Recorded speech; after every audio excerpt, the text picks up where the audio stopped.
আমরা নিজেকে পুরুষ বলি, কিন্তু কা পুরুষের মতন কি করছি বলুন তো? নিজের স্ত্রীকে বন্ধন লোন দিতে পাঠাচ্ছি সপ্তাহে সপ্তাহে। ই পুরুষ। আর রিজালু কাওয়ামুনা আলান নিসা, পারা নম্বর 5 পৃষ্ঠা 2 ডান দিকের পৃষ্ঠা সূরা নিসা। প্রত্যেক নারীর দায়িত্ব আল্লাহ রাব্বুল আলামিন পুরুষের উপরে চাপিয়েছেন। আপনার লজ্জা শরম নেই? বিড়ি বাঁধা করাচ্ছেন, নিয়ে রাস্তার ধারে, গতকালকে আমি দেখছি রাস্তার ধারে লাইন দিয়ে দাঁড়িয়ে আছে, বিড়ি জমা দিচ্ছে। আপনি যদি কাউকে ধার দেন, তারপর আপনাকে ফকির সাজিয়ে দেখবেন, তাই না? পয়সা দাও দাও দাও দাও করতে করতে মনে হবে আপনি ফকির তাকে চাইছেন, সে মালিক বনে যায় ধার দিলে। আসসালামু আলাইকুম ওয়া রাহমাতুল্লাহি ওয়া বারাকাতুহু। নাহমাদুহু ওয়া নুসাল্লি আলা রাসূলিহিল কারীম, আম্মা বা'দ। ফাআউযু বিল্লাহি মিনাশ শাইতানির রাজীম। বিসমিল্লাহির রহমানির রহিম। ইয়া আইয়ুহার রাসূলু কুলু মিনাত তাইয়্যিবাতি ওয়া'মালু সলিহান ইন্নী বিমা তা'মালুন আলিম। সাদাকাল্লাহুল আযীম। সমস্ত প্রশংসা সেই মহান রব্বুল আলামিনের জন্য, যিনি আমাদেরকে জুম্মার দিনে তিনার প্রধান হুকুম নামাজ, সেই নামাজ পড়ার জন্য তিনার ঘরে আমাদেরকে উপস্থিত করেছেন। তার জন্য আমরা শুকরিয়া স্বরূপ বলি আলহামদুলিল্লাহ।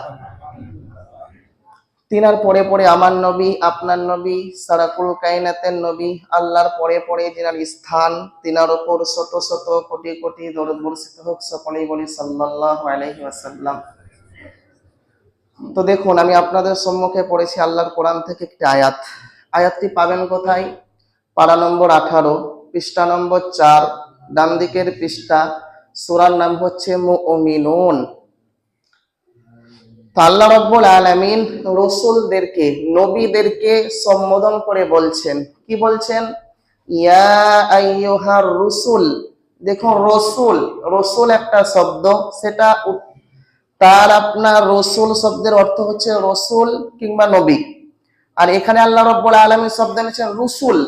সমস্ত রাসূল নবীদেরকে আল্লাহ রাব্বুল আলামিন সম্বোধন করে বলছেন ইয়া আইয়ুহার রাসূল, হে আমার রাসূলগণ, কুলু মিনাত তাইয়্যিবাত, আপনারা কি করুন? হালাল খাদ্য খান। কি খান? হালাল খাদ্য খান। এইটা বলার পর তারপরে আল্লাহ রাব্বুল আলামিন বলছেন ওয়া আমালু সলিহা, প্রথমে আপনি হালাল খাদ্য খান, পবিত্র খাবার খান, তারপরে আপনি কি করুন? আমলে সলেহ করুন, নেক কাজ করুন, ভালো কাজ করুন।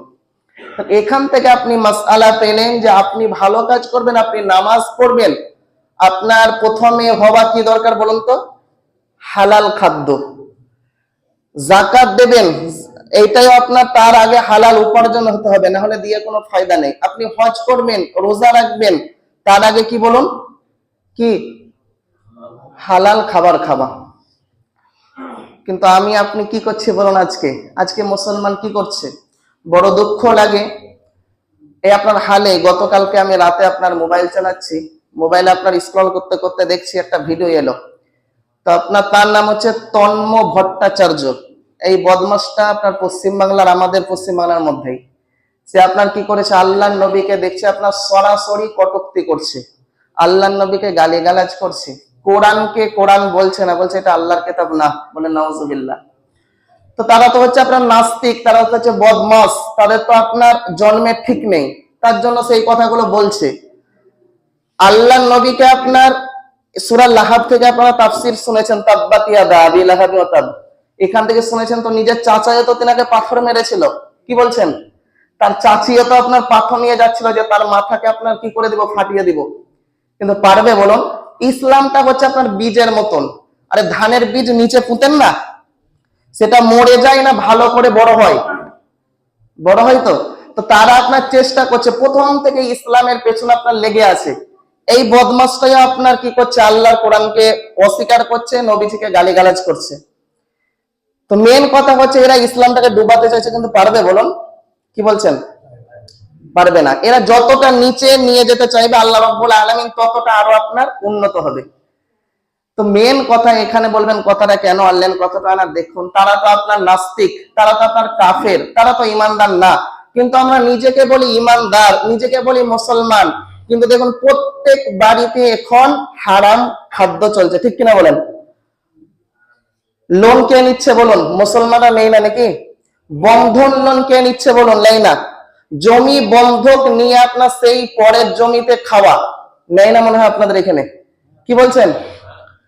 তাস খেলে না বোধহয় কেউ? রাত 11টা 12টা পর্যন্ত আপনার দোকানে তাস খেলছে। যে খেলতে দিচ্ছে সেও গুনাহগার, যারা খেলছে তারাও গুনাহগার। তো দেখুন, তো আল্লাহ রাব্বুল আলামিন বলছেন, তাহলে আমি দেখেছি আপনার এই মসজিদের মধ্যেই বসে সে আপনার জমি, তার আপনার পয়সার অভাব হয়েছে, সে আপনার তাকে আপনার পয়সা নিয়ে জমিটা একটাই আপনি কাজ করতে পারেন, তার দলিলটা নিয়ে আপনি বাড়িতে রাখতে পারেন, যাতে টাকাটা ঠিক মতো দেয়। না হলে আপনি যদি কাউকে ধার দেন, তারপর আপনাকে ফকির সাজিয়ে দিবে দেখবেন, তাই না? পয়সা দাও দাও দাও দাও করতে করতে মনে হবে আপনি ফকির তাকে চাইছেন, সে মালিক বনে যায় ধার দিলে। তো তার জন্য আপনি তার দলিল রেকর্ডে রাখতে পারেন, কিন্তু তার জমিতে আপনি একটা কিছু খেতে পারবেন না, খেলেই সেটা হচ্ছে সুদ। আর আল্লাহ নবী বলেন, কেউ যদি বিন্দু মাত্র সুদ খায়, নিজের মায়ের সাথে, আপন মায়ের সাথে 36 বার জিনা, 36 বার ব্যভিচার করার গুনাহ। বলেন নাউজুবিল্লাহ।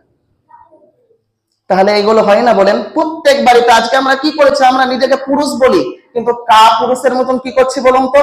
নিজের স্ত্রীকে বন্ধন লোন দিতে পাঠাচ্ছি সপ্তাহে সপ্তাহে। এই পুরুষ। আর রিজালু কাওয়ামুনা আলান নিসা, পারা নম্বর 5 পৃষ্ঠা 2 ডান দিকের পৃষ্ঠা সূরা নিসা। প্রত্যেক নারীর দায়িত্ব আল্লাহ রাব্বুল আলামিন পুরুষের উপরে চাপিয়েছেন। আপনার লজ্জা শরম নেই? বিড়ি বাঁধা করাচ্ছেন, নিয়ে রাস্তার ধারে, গতকালকে আমি দেখছি রাস্তার ধারে লাইন দিয়ে দাঁড়িয়ে আছে, বিড়ি জমা দিচ্ছে। এই তো অবস্থা আমাদের।